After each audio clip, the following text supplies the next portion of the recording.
How's it going, everyone? With the coming months absolutely about to obliterate your wallet if you are the kind of guy that buys video games day one, I wanted to bring back a series, what to buy and what to skip. This is generally my opinion as far as games that I think are going to quickly go on sale, what games I think are going to be worth your money, etc, etc. In this video, I want to highlight 4 games that I think are going to be worthwhile to buy day one, and then we also have quite a few games that I think you're going to be better off waiting on a sale for. One of them, I think there's gonna be a little bit of debate on why I put it on the wait for a sale category, but we'll get to that. Again, 4 on the buy category, and then we've got 5 in the wait for a sale. So right off the top, and this might be controversial for me to say buy on this, but let me know what you guys think. I think the Dead Space remake is gonna be a buy, and I know it might sound a little bit hypocritical given that I was very much against The Last of Us Part 1 being $70, and that game was absolutely a wait for a sale, and a lot of people agreed with me on that fact,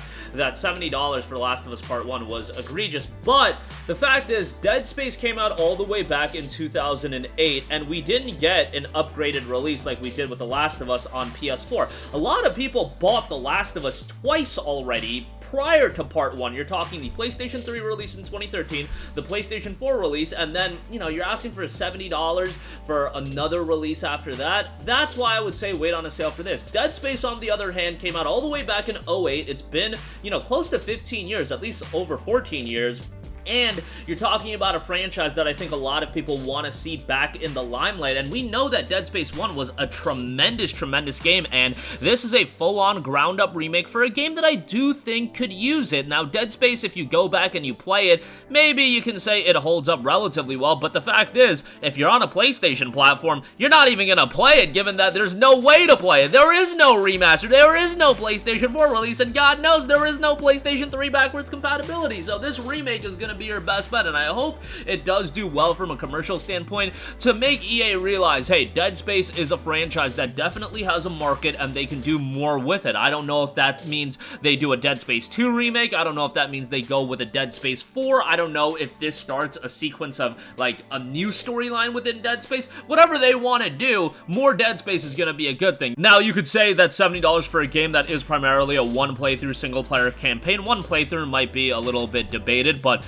nonetheless, you know, if you're the kind of person that has a hefty backlog and you don't mind a game that's a little bit on the shorter side, I think Dead Space Remake is going to be well worth it. It's just, you know, $70. If you're just looking at it from dollar per content, per hour of content, let's say, that might be a little bit, you know, of a wait for sale. So know what you're getting yourself into with this. Yes, it's $70. Yes, it's probably going to be a 10-hour experience, a 10 to 12-hour experience, but, you know, I think quality over quantity when it comes to Dead Space, and I think quality is going to be at the utmost peak with this one. Speaking of which, now on the opposite side of the spectrum, in terms of games that are being released on a budget side of things and going to offer you a lot of content, look, I think Persona 3 and Persona 4 are both buys. Given the fact that they're being released at $19.99, you can make the argument, hey, Persona 3 is the portable release, maybe that's one you skip out on for now, but even then, P3 Portable isn't bad. It's not bad by any stretch of the imagination. It's a more streamlined experience. It obviously was designed for the PSP, so that's what you have to go into it knowing. And it's still really good, and there's some aspects that P3 has over FES. Obviously, I would have liked to get FES. FES is the version that I think everybody wanted, but we got to take what we can get, and Persona 3 Portable, the fact is, it's being released at $19.99, which I think is a very, very good price point, and it's still a fantastic game. To a lot of people, Persona 3 is the best. You can make an argument on P3, P4, or P5 being the best, and then you got Persona 4 Golden. For 20 bucks, this is just a slam dunk no-brainer, and the fact is, this came out on Steam, I want to say, back in June of 2021, somewhere around there, and it's a game that still holds up in price. Like, you'll see a 30% off discount, but nothing too steep, and you're talking about 18 months after its initial release. Persona 4 is a tremendous game, and the Golden release, yes, while it was released on the PlayStation Vita, the PlayStation Vita could handle the entirety of a PlayStation 2 game and expand upon that as well. So, Persona 4, this is the version to play, and Persona 4 is a tremendous game, a great cast of characters, mystery to the story, great soundtrack, that boss battle theme, chef's kiss on that one, and 20 bucks for this is going to be a no-brainer, so I would say give this a shout as well. And then Dragon Ball Z Kakarot is getting a free upgrade. With that, it is being released on PlayStation 5 and Xbox Series with a new release at $19.99. I think that's a pretty good price. I would say, you know, if you have the PS4 release, get that on the cheap and then you can upgrade that, or if you already own the game, you're gonna get a free upgrade. The alternative aspect is that you could wait for, like, the complete edition. I would imagine that Bandai Namco is eventually gonna release the super duper complete edition that has both season passes and all the content included, and that might be the route to go, but 20 bucks, if you just assess what you get out of DBZ Kakarot, that's a really good price point for a game that I think is gonna play and look pretty damn good on the PS5. I've talked a lot about DBZ Kakarot. It's a good game. There are some elements of the story that were cut out that's a little bit jarring, but for the most part, it's a good retelling of the entire Dragon Ball narrative arc, and you got the Frieza Saga, the Cell Saga, and then the Buu Saga. I'm not big on the Buu Saga. I kind of hated the Buu Saga, to be honest. Outside of, like, some cool stuff like Gotenks and whatnot, I thought the Buu Saga was hella memes, but nonetheless, the Season Pass content is pretty decent. You've got the first season. That includes some Super content, some of the stuff from DB Super. I'm not big into DB Super, but nonetheless, as I say that, I've watched both DB Super movies. But nonetheless, it also has the Future Trunks story arc, you know, the alternate timeline Trunks where the androids attack and all that stuff. For Season Pass 2, the first piece of DLC is Bardock Alone Against Fate, I believe it's called. It's the Bardock story, so that's gonna be pretty cool, and that's content that I think if you're a fan of Dragon Ball, you definitely want to take a part of. Again, that's DLC content, so take that into account. But nonetheless, given the fact it's going to be seeing a $20 release, I think this is a good buy. If you do have it on PS4, it's a free upgrade, so that's great as well. Alright, now, let's get into the wait for a sale category. Forspoken. Let's just be real here. $70 for this game. Play the demo. Make your decision after that. After playing the demo, I could, personally speaking, I foresee this game not doing amazing at the box office, this game not crushing it from a sales standpoint, and it ultimately going on sale fairly quickly. Now, to be fair, big budget Square Enix titles have a tendency to hold up in price point. You look at games like your FF7 remakes, that's a game that held up in price for quite a while, but this is a $70 game, it's a new IP, Luminous production, while technically speaking, they create some juggernaut of titles. Forspoken is a game that I think ultimately is not going to do very well from a sales standpoint. I think a lot of people, anecdotally speaking, just based on what I've been hearing, a lot of people were turned off by the demo, so that's just my 2 cents on that. I think ultimately this is a game that you should pick up at like $40, and I don't think you're going to have to wait too long to get to that price point. I foresee if we compare Forspoken and Dead Space Remake, both being $70 releases, I foresee Forspoken being the one that gets on sale quicker,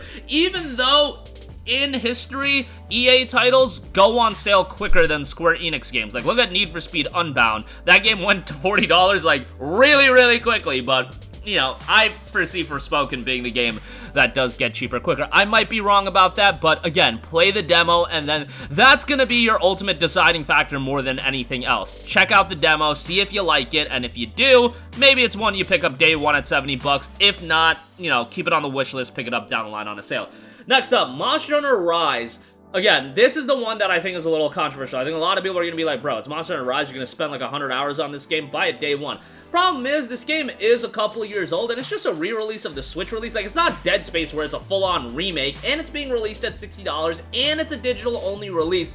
I think if it was $40, I would say, you know, buy all day long. But the fact is, it's $60, and then in spring, they're also putting out Monster Hunter Sunbreak, so you're talking about spending a lot of bread on the full Rise experience. When this is a game on Switch you can get cheap, and it's a game on PC you can get pretty cheap as well. I mean, you can get Rise and Sunbreak in a bundle pack on PC on sale for well under $60 usually, I believe. So, you know, take that for what it's worth.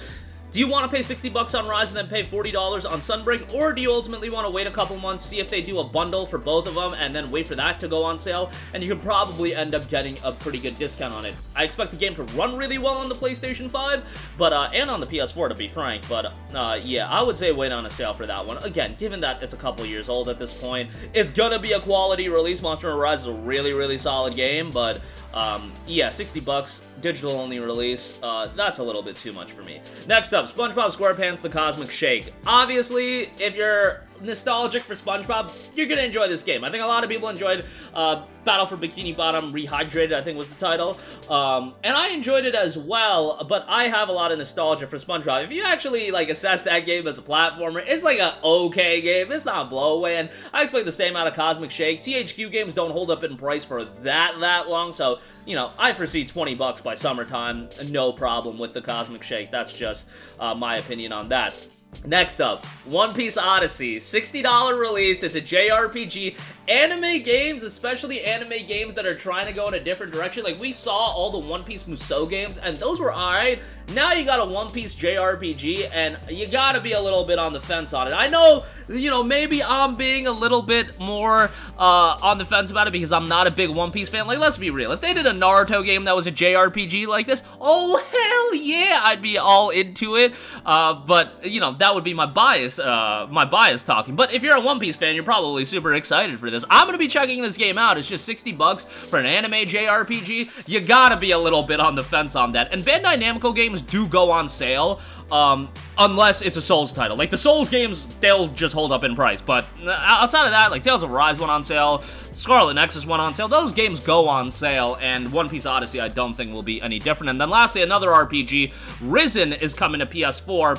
Risen's a pretty decent RPG. It's a little bit of a dated game. I believe it is coming at $19.99, so that's a pretty good price point, all things considered. It's going to be upgraded for PS4, but again, I foresee this game either hitting like PS Plus Extra or just going on sale fairly quickly. I believe it's going to see a physical release as well, so bear that in mind on top of that. But yeah, that is a game I would say keep on your radar. It's not going to hold up to like the big budget RPGs these days, but if you want a bit of a throwback, Risen is something you should have on your radar. But that is going to do it for me. Again, I plan on keeping this series going just because we have so many games coming out right now, and yeah, the next couple months is going to be a pretty notable time if you do not want to go broke and spend all your money on video games. Like, I'll be doing that because, you know, we got to cover these games on the channel, but nonetheless, for the average person, you know, pick and choose, pick your spots. You guys got a crazy backlog already, I know you guys do, and you know, if you're picking up a Persona 4, bear in mind, that's a lengthy game. Like, do you want to pick up Persona 3 alongside that? That is something you're gonna have to juggle. Same thing with, like, DBZ Kakarot. Dead Space Remake, that's a game you can get in, have a good time with, and then,